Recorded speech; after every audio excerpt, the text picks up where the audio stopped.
I've always been known as a rebel. My cousins or even my aunts and uncles, they would say na, matigas ulo niyan, black sheep talaga yan. These are words that they constantly tell me. Only child si Nina na lumaki sa isang pamilyang puno ng pagmamahal. Isang housewife ang kanyang ina at welder sa isang international pipe industry ang kanyang ama. Growing up as an only child is lonely, but it's fun in a way that ako yung lahat ng meron. I don't get to share anything to anyone. I didn't feel any lack in me then. Like my dad would always spoil me. It was my mom who's on top of my academics. Super loved and super protected. Na yun nga, I feel like it was over the top that it somehow created a monster in me because I get to get everything. Unti-unting nahubog ang isang batang matigas ang ulo. Malaya at palaban na kalaunan natutong magbisyo kahit menor de edad pa lamang. It's because I was exposed to so many things at such an early age. I live in a house where there's a store that sells liquors, and in front of us is a beer house owned by my uncle. I think I started drinking 13 years old on my 13th birthday. Since then, I'm a heavy drinker, but I don't get drunk. Pero sa kabila nito, nanatiling achiever student si Nina na may matayog na pangarap at determinasyong abutin ito. Media has always been like in my heart.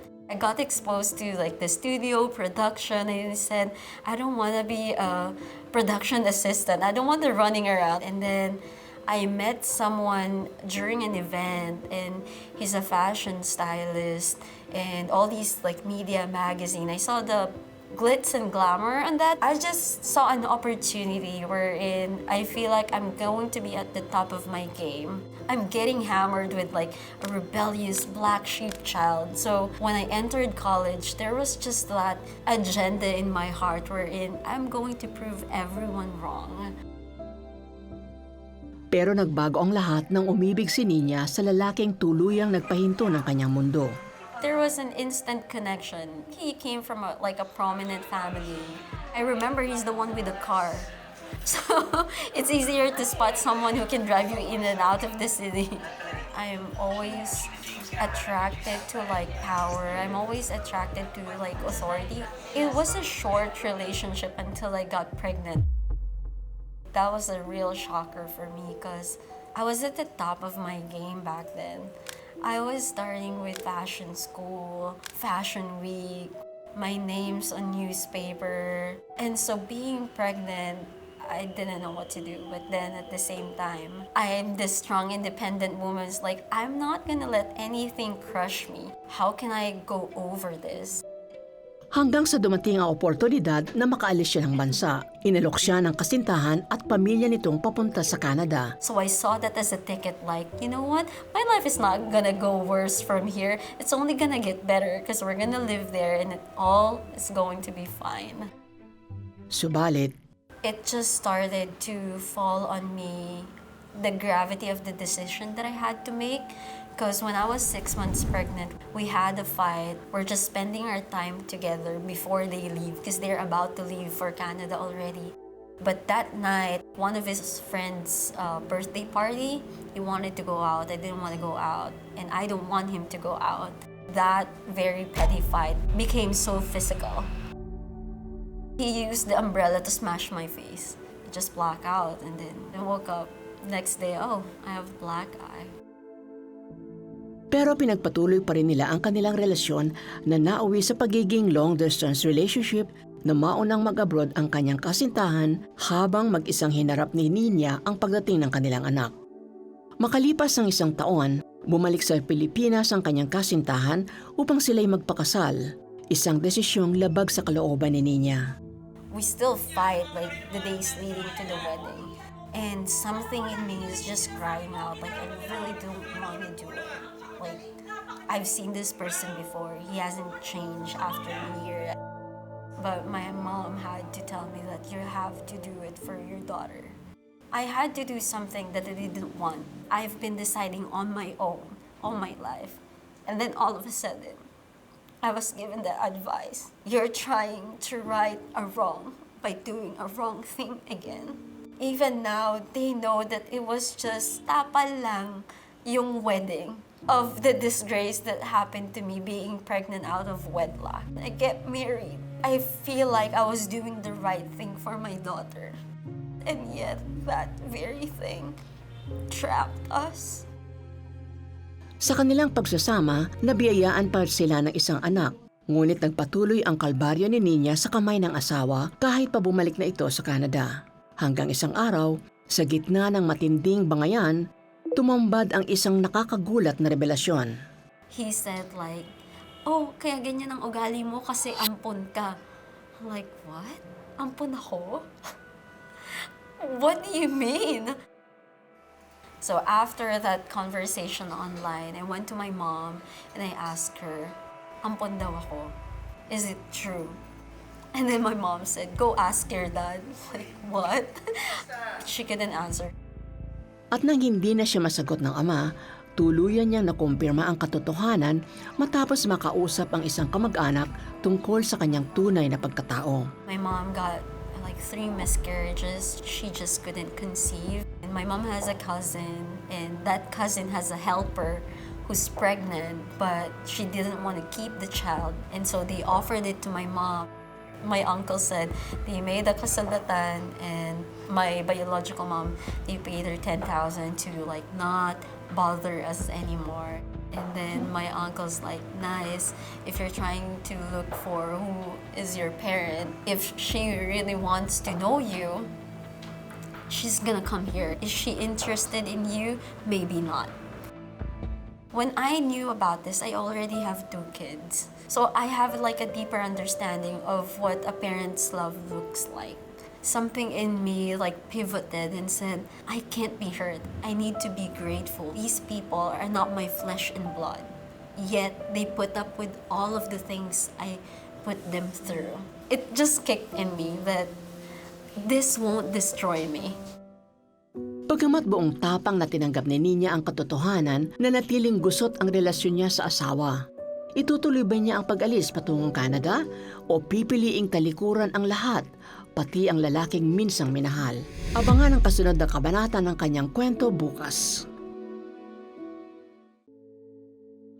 We had a fight. He knocked my head on the door.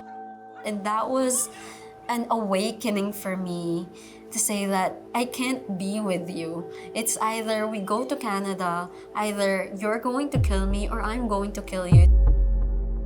Nang tumanggi si Nina na tumira sa Canada, tuluyan na silang nagkahiwalay ng kanyang asawa at naputol na rin ang sustento para sa kanilang mga anak. 2013, nag-file si Nina ng legal separation. They knew it was coming because they saw how we fight. And then I started confessing to them that, you remember the black eye that I had when I was 6 months pregnant that I said I just slipped off the floor? It wasn't that. It wasn't an accident. I got hit by him. So my mom and my dad finding out about it, they knew that they had to support my decision that it's over and done. Gayunpaman, hindi ikinatuwa ng iba niyang kamag-anak ang desisyong pakikipaghiwalay sa asawa. It doesn't make sense to them. And also they look at my life, they're like, how are you going to provide for 2 kids? You don't have a job, you didn't finish college. All of these things that they're trying to mess around with my head, trying to convince me that it is better for me to go to Canada. But no. Like, I've already decided, and that memory of me taking advice from someone else and feeling trapped from that, I said like, you know what? No, I'm gonna go back to deciding for my own. I'm going to do it. I'm gonna go right back. I don't need anyone. I've proven it before. Going to prove it again. Para buhayin ang mga anak, nagtrabaho siya sa call center hanggang sa nagbukas ang oportunidad sa kanya na magtrabaho sa isang sikat na men's magazine bilang editor-in-chief. It was hard because 2 kids and years have passed, but that's why I got more confident year after year. Like, I can do this single mom thing because I'm earning well, the pay is well, like the magazine offer was there. So I feel like I'm at the top of my game again. Like where I left off, I'm like slowly taking off again. Sa kabila ng pagiging abala sa trabaho at pagiging ina, muling kumatok ang pag-ibig sa buhay ni Nina. I started dating, but just for dating. Because at that time, my perception of men got skewed already. At the time, this dating app was just starting back then. And then my friend told me, oh, it's just shopping for men. I gained confidence from that because having 2 kids, you kind of think like, oh, you're off the market already. Men won't have value for you. But then I put on my profile because it's just easy swipe right, swipe left. And then instantly, there are so many men trying to match with me. And I'd rather be chased than rather be the one chasing the other person. So it's kind of like a power thing. Also being the editor-in-chief of a men's magazine, you're surrounded with men. So if you miss a step, you're going to be disrespected. And I don't want to be disrespected. I will start with like, oh, I dated a manager. And then, oh, that didn't work out well. So I'm gonna start dating like a CEO. And then it went to venture capitalists and even went to like a royalty. Because I always have to go up. My ex-husband, my family members, everyone is looking at me to have another failed relationship. And I'm not going to do that. So I'm going to date someone better all the time. And then at the same time, I'm trying to get that fill of love and hoping that there'll be, someone who's going to redeem that horrible experience I had. Hanggang April 2016 nang nakilala niya ang isang lalaki sa dating app mula sa Amerika na nooy nagbabakasyon sa Pilipinas. We went out on the date. It was a brief date because he's going to fly out the next day because he's only here for a vacation. And then he said that if I tell him not to fly out, he's not going to fly out. He's going to stay here with me. And that strung something in my heart. Someone is going to stay. Someone's gonna be here for me. And he knew about my kids. He knew everything. So I felt like, okay, the adventure of dating, maybe it will end here. Nagpatuloy ang relasyon nila at nagsama bilang live-in partners kasama ang mga anak ni Nina sa pag-asang mabuo ang isang bagong simula. It's like a dream come true.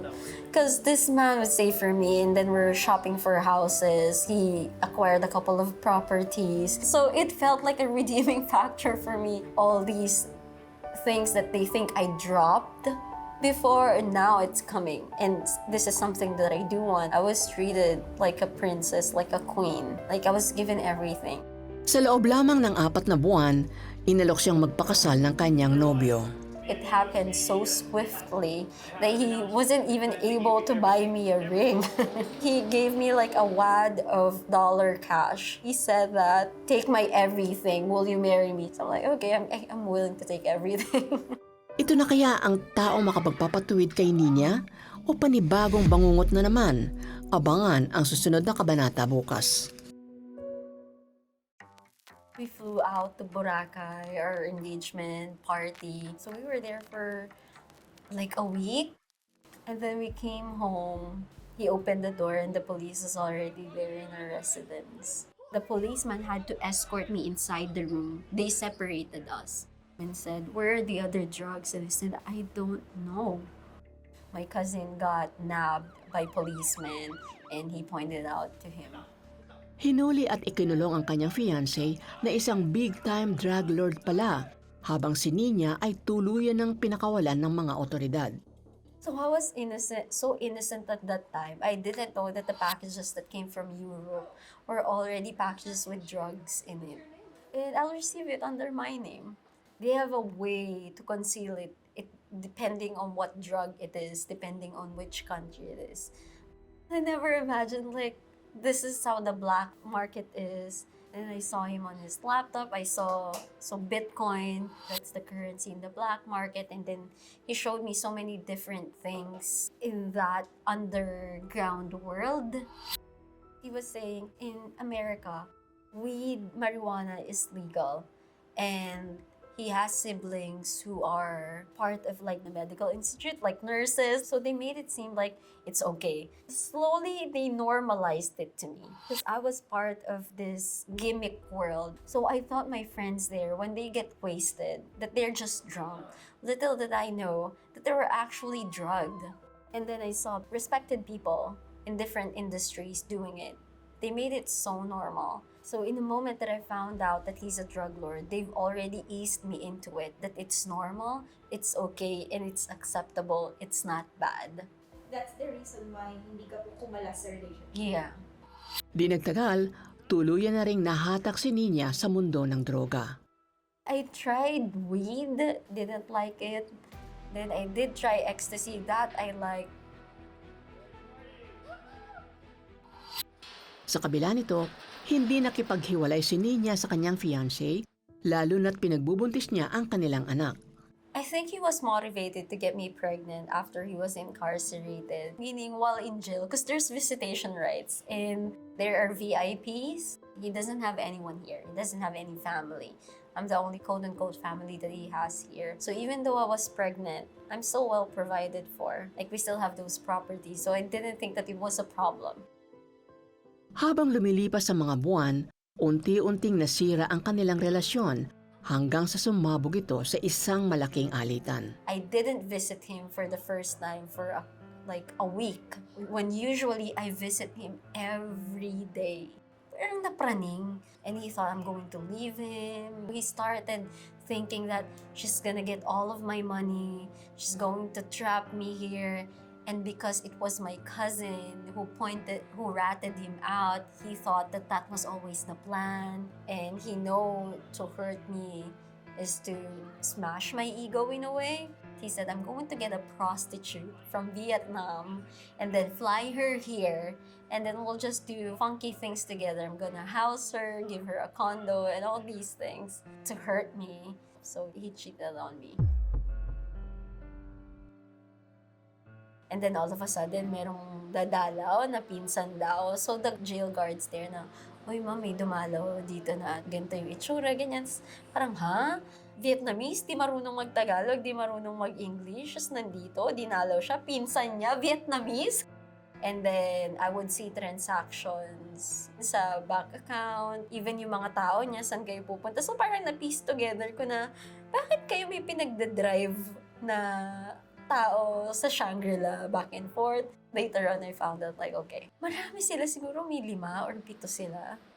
He said na hindi daw niya anak yung our son. He said, oh, I wasn't the one who got her pregnant. Maybe it's some other guy, whatever, whatnot. They created stories. Ano nga ba ang kahihinatnan ni Nina?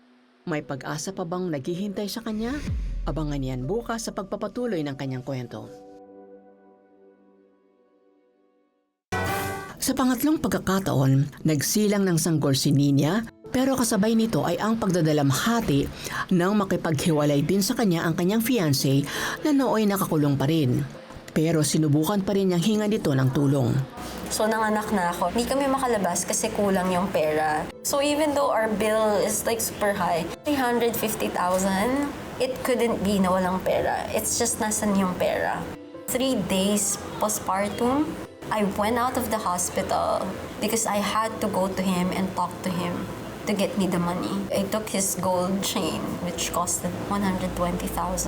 So that made up for the bills.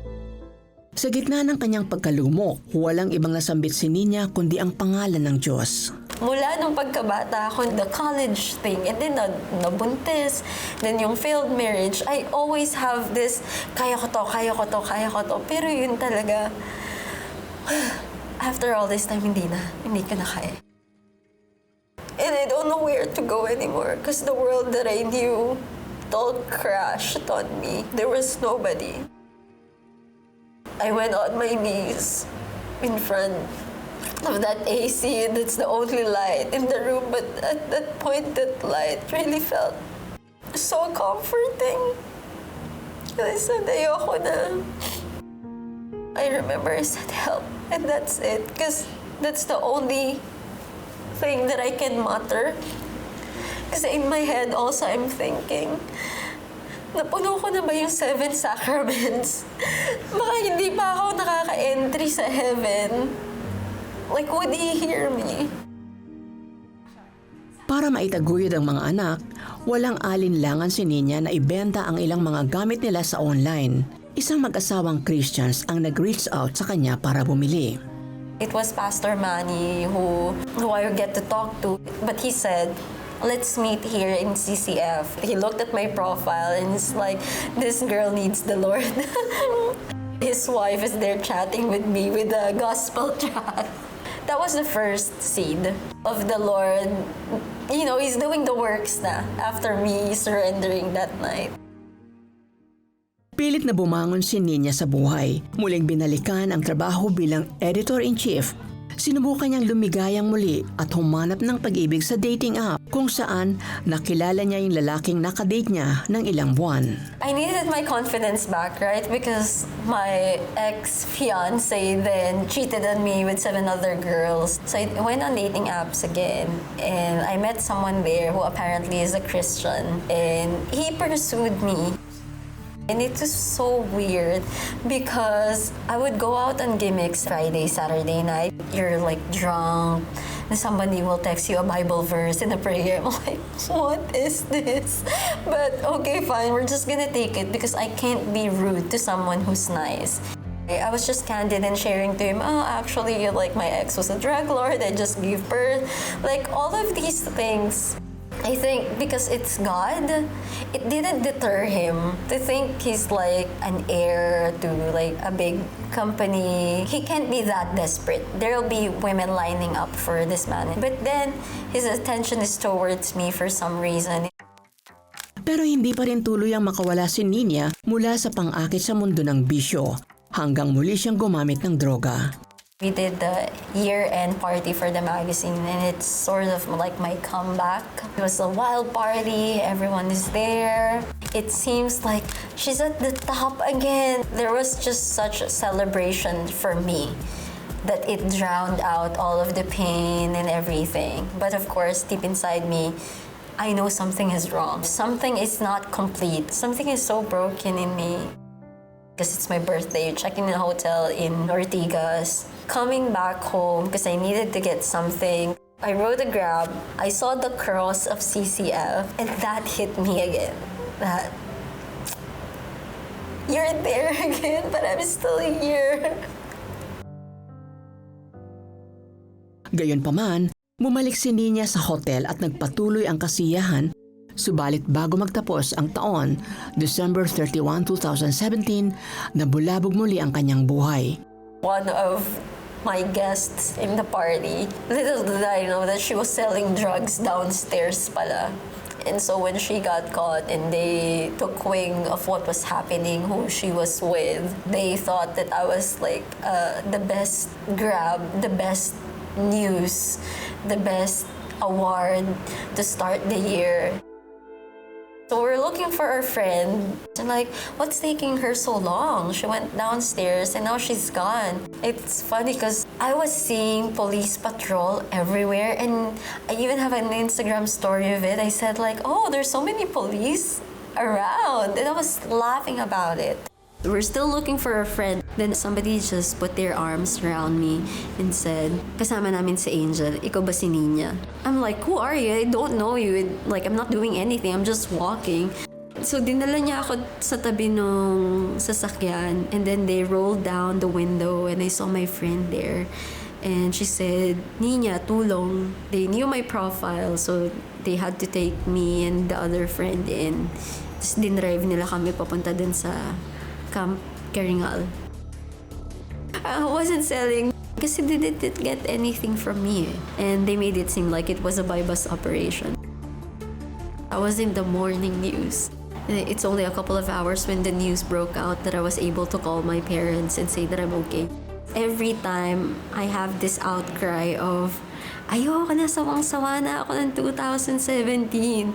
Gusto ko na ng bagong buhay. When I went out of the car after they kidnapped me, I looked at the sky and I said, is this your answer of a new life? Yung ikulong ako? And I accepted it.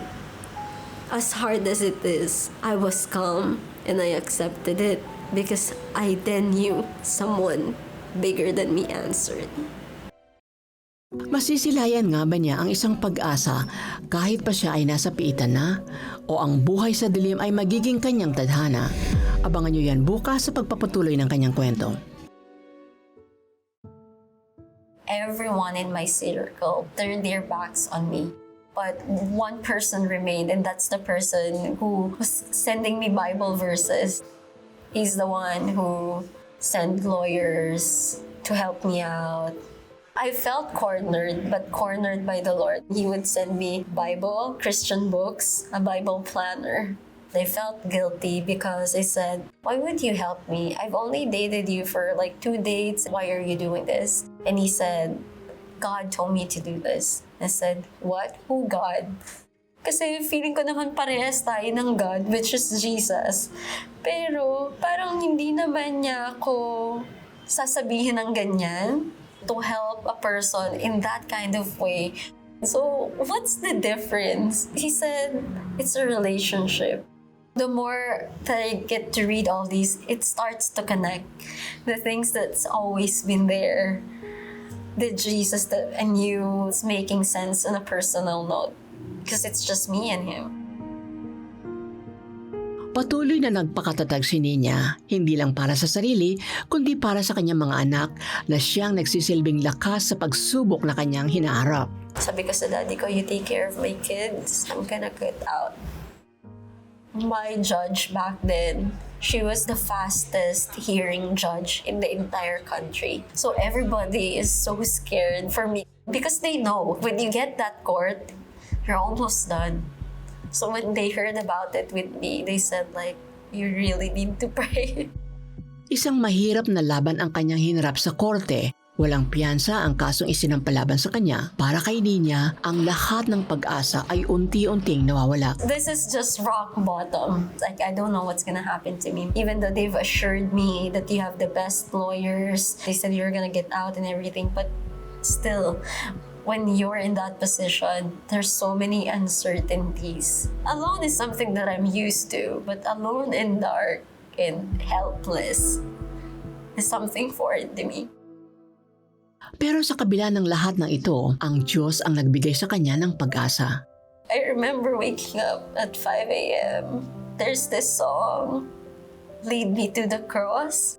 So, nagtatalo yung pakiramdam ko na helpless. And then in the morning, you will hear a worship song and, there's that sense of hope that everything is going to be alright one day.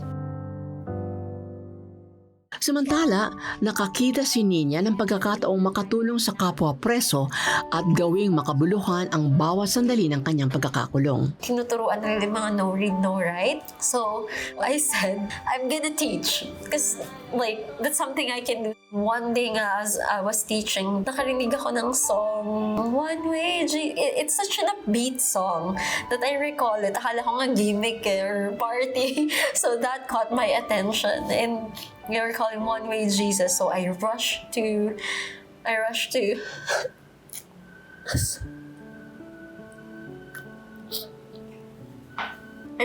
the covered court where the worship service is happening. I raised my hands because I don't know what to do. And the same light, but this one, it's like the sunlight, not the CCF cross light or the split type AC light. It's just the light, the sunlight just covering me. I felt saved, I felt safe, I felt peace, I felt everything is going to be alright. Patuloy siyang kinatagpo ng Panginoon, tugon sa panalangin ibinubulong niya habang nagaganap ang worship service. So this is my second attempt to talk to God again. I said, if you wanted me to give my life to you, tell the preacher to call me. He's doing this altar call. For sino dito yung hindi makatulog ng maayos, like your back aches. At that point, everything aches with me. And then, who's this person who you have eczema? And I said, okay, that's me again. And then the third one, who here hasn't gone to the bathroom? And that was me. Because in jail, it's wide open. The cubicles are wide open. So it's really hard to do your thing. But I didn't still answer to the altar call. But after the entire service ended, I approached the preacher. I said, the 3 things that you mentioned, I think that's me. I don't know where to start. And then he said, read the book of John. So I started reading the Bible. Ever since that day, they started moving so swiftly. Okay, I have a purpose. There is God. I realize you're a provider, you're a good father, you're this, like all of Him. Like something really shifted from being helpless to like super hopeful. Pero patuloy na ginagambala si Nina ng kadiliman. A couple of nights before my promulgation date, I had nightmares. I felt something choke me. And I knew it, they were demons because I can see their faces like taunting me, trying to kill me. And then all of a sudden, there was a light. And then the demons flee and I saw Jesus coming. And then He held me, He took my hand. Pumasok kami din sa isang kwarto. I see my judge wearing a yellow outfit, like all the works. And then I heard the gable and the word acquitted. And so I woke up after that. I said, oh my God, I'm gonna go out. At nangyari ang kanyang naging panaginip, si Nina ay pinawalang sala at laya na. That was a confirmation for me that the Lord will never let me go, that He's gonna get me out. But what I found there will never be taken from me. Unti-unting bumangon si Nina, dala ang bagong pag-asa at pusong inihandog sa Diyos. God gave me like a month of rest to be with my family, to get to know Him, to acquaint myself with like this new world, new environment. Itong tumulong sa akin. I knew He paid so much and to support my family at that time. And so when I asked how can I repay Him, He said to repay Him, just attend Glorious Hope. It's like a recovery program in CCF. So I was able to process like my emotions, my trauma, and at the same time, it's easier for me to share because I have no shame. I understood redemption. I understood forgiveness. I started to not condone myself, but I started to understand where it came from and how badly I needed a Savior. Inakay rin ni Nina ang kanyang pamilya palapit sa Diyos. Ngayon sama-samang lumalago sa pananampalataya at pag-ibig sa Kanya. Since then, we're all for what Jesus wants. We understood how Jesus impacts one's life because that's their mom's testimony. So even though yung background nila is parang all broken family, single mom, they've never felt defeated on that aspect. Ibinabahagi ni Nina ang kanyang kwento, isang ilaw ng pag-asa na nagtuturo sa iba sa pag-ibig ng Panginoon. My life, I've always felt like there's a pursuit for love, pursuit for power, to be at the top of things. But then you'd reach that point wherein you think you're at the top of your life, but there's always someone on top of you, and that is God. Whatever this world is gonna throw at me, I can bear it, but there's always someone who's watching my back. And that's freedom.